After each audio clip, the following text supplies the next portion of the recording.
So Ole took a trip up to North Dakota. He was up there in Fargo.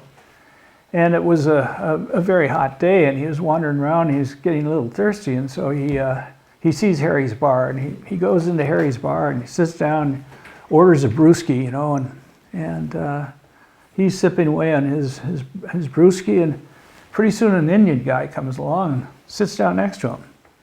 Nice Indian, too. And they got to talking, and after a little while, the Indian turned to him and said, "I know riddle.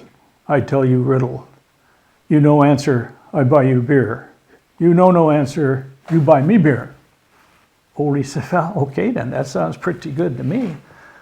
So the Indian says, "My mother and my father had but one child. It wasn't my brother, it wasn't my sister. Who was it?" Ole leans back, scratches his head and said, "But you know, I just don't know the answer to that." The Indian said, "It was me." Ole said, "Okay then, okay."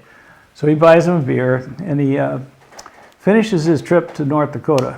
And he's back in Minneapolis, and he's wandering around downtown Minneapolis. It's another hot day.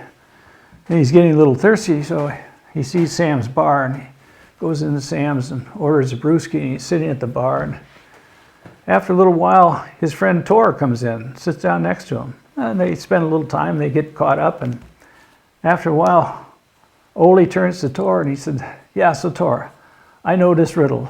I will tell you a riddle. If you know the answer, I will buy you a beer. If you don't know the answer, you buy me a beer." Tor said, "Well, that sounds pretty good to me." "Okay then." He said, "So, my mother and my father had but one child. It wasn't my brother, it wasn't my sister. So who was it?"